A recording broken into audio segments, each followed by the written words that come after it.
Bonjour et bienvenue dans ce 11e épisode de Dédicto. Aujourd'hui, on va enfin remonter un peu dans le temps pour s'arrêter à la jonction du XIVe et du XVe siècle italien. On va parler aujourd'hui du prince de Machiavel.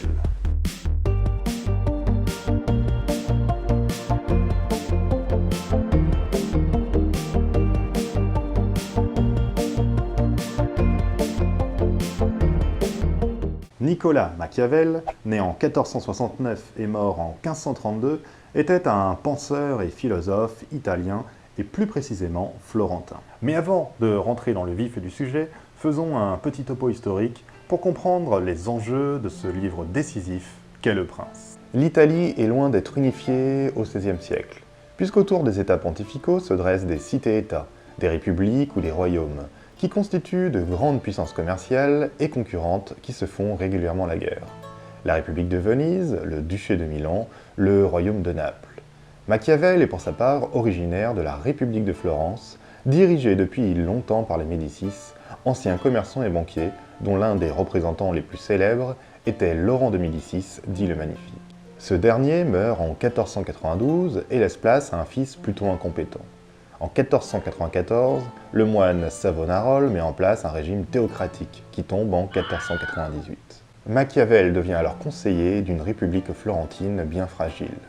Au retour des Médicis en 1512, il est congédié et exilé.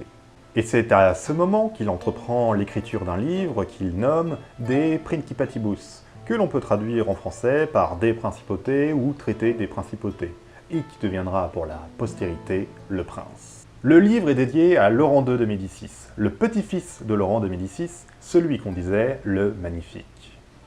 Dans Le Prince, Machiavel veut donner à ce Laurent II de Médicis les conseils les plus avisés qu'un dirigeant politique devrait connaître afin que celui-ci préserve son pouvoir.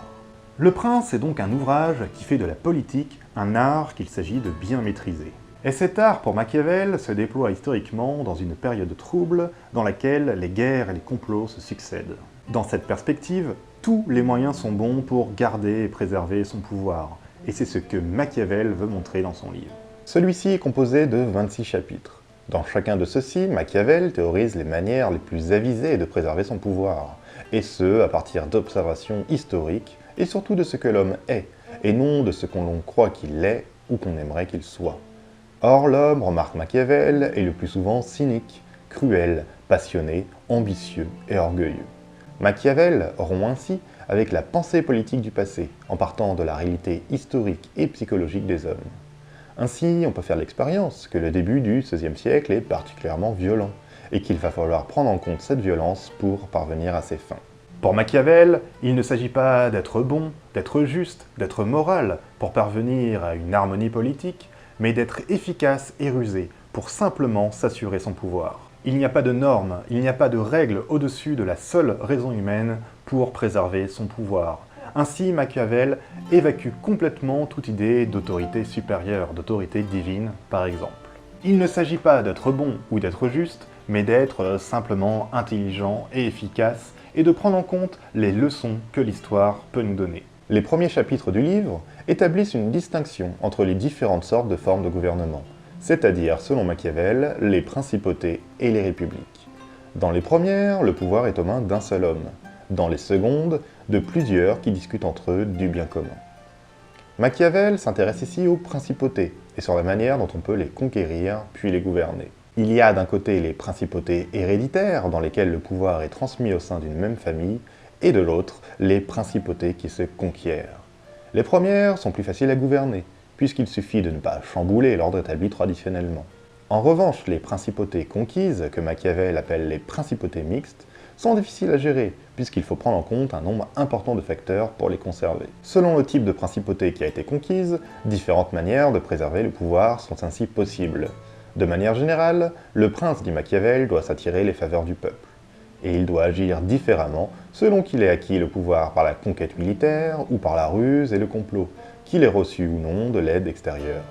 Pour Machiavel, le prince doit être vertueux. Il doit agir selon une vertu qui traduit l'italien virtu. Virtu. Merci, synthèse vocale. Et cette vertu n'a rien à voir avec une quelconque qualité morale. mais signifie simplement l'ensemble des qualités requises pour préserver son pouvoir en usant de tous les moyens à sa disposition. Cette vertu que le prince se doit de posséder est l'art politique par excellence. C'est l'art d'observer les circonstances et de les utiliser à son avantage. Et ces circonstances, ce sont les circonstances historiques, les événements historiques sur lesquels les hommes n'ont pas de contrôle. Au XVe et XVIe siècle, au temps de Machiavel, on utilise le terme de fortune pour désigner ces circonstances hasardeuses. Le terme de fortune n'a donc pas le sens que l'on lui connaît aujourd'hui, mais désigne le cours aléatoire du temps. Et pour Machiavel, la vertu du prince, c'est de savoir utiliser cette fortune, de savoir utiliser les circonstances hasardeuses pour parvenir à ses fins. La fortune, dit Machiavel au chapitre 25, est comme un fleuve impétueux qui peut inonder les plaines. Toutefois, quand les temps sont calmes, les hommes peuvent prendre certaines dispositions, en installant ainsi des digues et des remparts pour empêcher que le fleuve déborde par la suite. Machiavel poursuit avec une métaphore bien misogyne. Il écrit « Je conclus que, comme la fortune varie et que les hommes demeurent obstinés dans leurs manières, ils sont heureux lorsqu'ils s'accordent et malheureux lorsqu'ils sont en désaccord avec elles. Pour ma part, je pense ceci. Il vaut mieux être fougueux que circonspect, car la fortune est femme, et il est nécessaire, si on veut la soumettre, de la battre et de la bousculer. » Machiavel prend l'exemple de personnages historiques illustres, qui ont su faire preuve d'une grande vertu politique, tels Louis XII, Alexandre le Grand, ou encore César Borgia, que Machiavel côtoya un temps. César Borgia a su conquérir le pouvoir en usant de la violence, de la ruse, tout en se faisant aimer et craindre par le peuple. Il a su maîtriser la fortune en agissant et en improvisant de manière intelligente et efficace. Pour faire face à toute situation, le prince doit donc s'inspirer des actions des dirigeants du passé et savoir les adapter à son époque. L'histoire est ainsi un guide fondamental pour maîtriser le présent. Et notamment en ce qui concerne la guerre, comme le montrent les chapitres 12 à 15. Machiavel écrit que le prince ne doit pas engager des mercenaires auxquels on ne peut pas vraiment faire confiance, et toujours se préparer à mener des batailles, mais avec une armée composée de militaires issus de son peuple. Au-delà de la question militaire, à partir du chapitre 15, Machiavel veut montrer au prince quel comportement adopter avec le peuple. Par exemple, il dit qu'il faut se donner une bonne apparence, car on ne juge que sur ce qu'on voit. Le peuple doit croire que le prince est conforme à des valeurs morales qu'il apprécie. On le voit, Machiavel pense dès le début du XVIe siècle ce qui deviendra en quelque sorte la communication politique. Il s'agit d'être donc à la fois craint et admiré par le peuple, difficile équilibre auquel le prince doit parvenir pour éviter des révoltes malvenues. Le chapitre 18 résume bien l'esprit machiavélien. Machiavel distingue deux manières de combattre, l'une avec les lois et l'autre avec la force. La première manière n'appartient qu'aux hommes, mais la seconde, dit Machiavel, est commune aux hommes et aux animaux. On l'aura compris, la manière de combattre avec les lois peut mener à l'échec. Il faut donc que le prince use de la force, de la manière des bêtes. C'est ainsi que le prince doit savoir se faire à la fois lion et renard. Lion pour effrayer les loups et renard pour connaître les ruses. La ruse du renard doit venir compléter la force du lion, car la force n'est pas toujours le meilleur moyen de parvenir à ses fins. On revient à la question de l'apparence. Le prince doit être un excellent trompeur. Il doit tromper ses ennemis pour les détruire autrement que par la force et tromper le peuple pour que celui-ci le soutienne.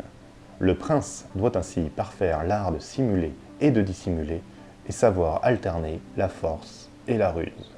À lire Le Prince, on peut se dire que Machiavel n'a pas usurpé sa réputation et que l'adjectif machiavélique, qui désigne une action cynique et cruelle, lui convient bien. Mais il ne faut pas se méprendre. Machiavel ne défend pas la violence pour le simple plaisir de la violence. Si la violence n'est pas nécessaire, autant ne pas l'utiliser. Mais si c'est le seul moyen que le prince a à sa disposition, il ne doit pas hésiter à l'utiliser. On l'aura compris, le critère ultime d'un bon dirigeant selon Machiavel, c'est son efficacité, sa vertu politique. C'est sa maîtrise de l'art politique qui lui permet de conquérir et de préserver son pouvoir, et ce, peu importe les moyens utilisés.